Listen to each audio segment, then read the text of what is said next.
Too many robots. Too many robots.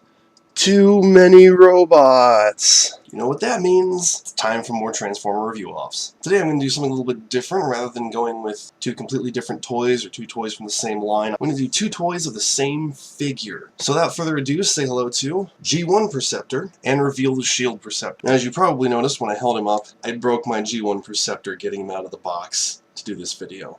I feel really bad about it. His microscope that's supposed to sit on his shoulder is held on by this little tiny bracket, and it just snapped clean off. It's a really bad setup, let me tell you. But robot modes. G1 Perceptor, he looks like G1 Perceptor. I mean, that's kind of what they based the character off of. He's really boxy, which is not surprising for a G1. He's really bulky. He's actually a good bit larger than his Reveal the Shield counterpart. But he doesn't look bad. I mean, obviously he's show accurate, except for the face, interestingly enough. He's got a mouth plate, which he never had in the show. There's not a whole lot to say about him. He's actually got some decent articulation. I mean, he's got elbow and shoulder joints. What more can you ask for? His chest plate does go down, but that's more important for his alt mode. It's Perceptor, you know. What can you say about G1 figs sometimes? Now you look at the RTS retool, and immediately, I mean, instantly better, right? He's got the right head for starters. He's got real big feet and skinny legs, which is kind of weird, but he looks really good. He's an obvious homage to the original. Let me see if I can make it work. This little dial here actually makes the microscope focus a little bit. It kind of works. I mean, you can look through it, and you can see that called out in his little arm thingies. His shoulder-mounted cannon, and I think it's supposed to be more of a laser cannon, isn't really all that big in comparison, which is kind of but it's got a little sight, which is neat, and it kind of calls out to Sniper Perceptor, which is awesome. But then you start looking really close at this fig, and it starts breaking down, and you might remember from my very first video, I mentioned this figure and what's wrong with him, and that is his arms are connected to his backpack, and his backpack does not peg in.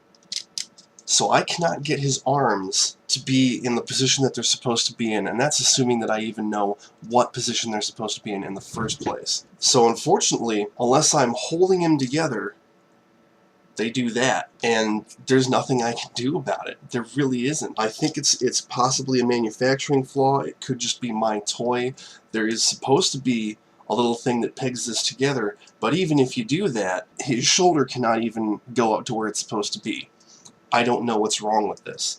That is the main problem with his robot mode. So as nice as it looks, I'm going to give G1 Perceptor this point, and we'll move on to transformation. The G1 is going to look terrible, unfortunately. One of the things I really like about G1 Perceptor is he's got a little wheel, there we go, that controls his head, makes it go up and down.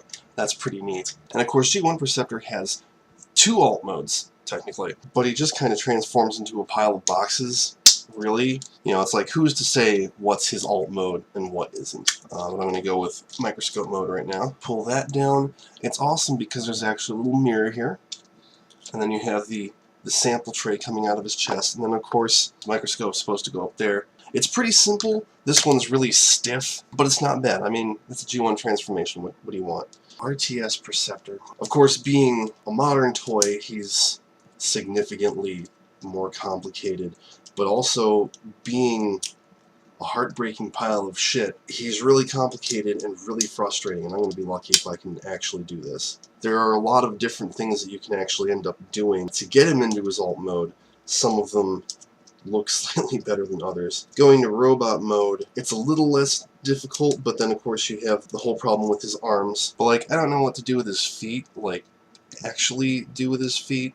You can put them kind of anywhere that they'll fit, but like I was saying, going into robot mode is a little bit easier because you're obviously, you know what you're trying to do, but then you have the problem of his arms, and that can be very frustrating. See, and then you sometimes have to do that. It's like, okay, I figured out how to do one of his feet, so now I can do the other one, even though I'd already done it. It does actually have some good pegs. I just wish that the shoulder pack was one of them. Then you have to do something with his legs, and I'll be damned if I know what. Basically, in any of his forms, the arms are the big problem. I mean, you have to flip them around, and actually I had him transformed earlier, and I couldn't get his arms in the right spot. Doesn't matter if we're talking alt mode or robot mode. I have no idea what to do with them. Sometimes the tires don't fit through the little hole that they're supposed to go through, and you feel really stupid. Upper arms peg quote-unquote together, slot that goes into the other slot, and then of course you end up with his tire not being aligned properly. Bends over and grabs his own ass. Anyway, like I said, he unfolds better because you can actually kind of figure out what he's supposed to look like, whereas when he's going into his alt mode, well, he turns into a nightmare. There's really no hope for me here, is there? Look at this fucking gap. There we go. Perceptor. My hand is falling asleep. How could they go so wrong with this? I mean, seriously. So close. I'm so close. Damn it. The other thing about the transformation is his cannon up here, which actually folds up into sort of a pair of top headlights. I don't know what they're supposed to be. Is on one hinge, and it's really tiny, and it wiggles a lot. It's very frightening to work with. Doors aren't much better. At this point, I'm just sort of forcing everything together, which is not good. It won't fit. Well, he sort of looks right. Let's go on to the alt modes, and yeah, G1 Perceptor is going to win this. So you can't see it because he's missing his fucking microscope, but he turns into a microscope, which is really awesome because, like I said, he's got the mirror, he's got the little sample tray. You can actually look through the microscope and see, well, a blur, but it's like he's got some utility. He's actually trying to be what he's supposed to be. I mean, it's like reflector. I've got one. You can look through the viewfinder even though he's not an actual camera, but it's like this. You could actually technically maybe use this to look at something small.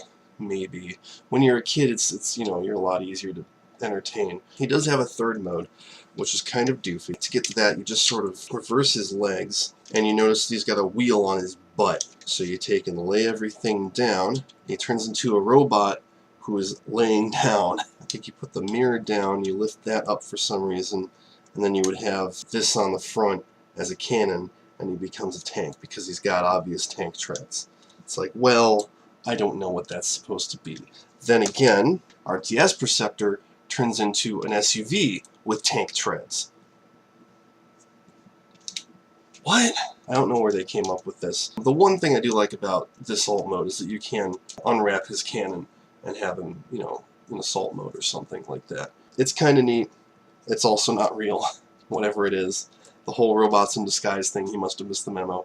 So, yeah, G1 Perceptor is going to take a clean sweep, which leaves us with the question of how could they fuck this up so badly? I mean, fuck! I don't understand it. Well, that's the first off my third series of reviews. I'm going to be recording a whole bunch of these at once, so I'll be wearing the same shirt, and you're just going to have to deal with that. Next time I'll be doing some Beast Wars.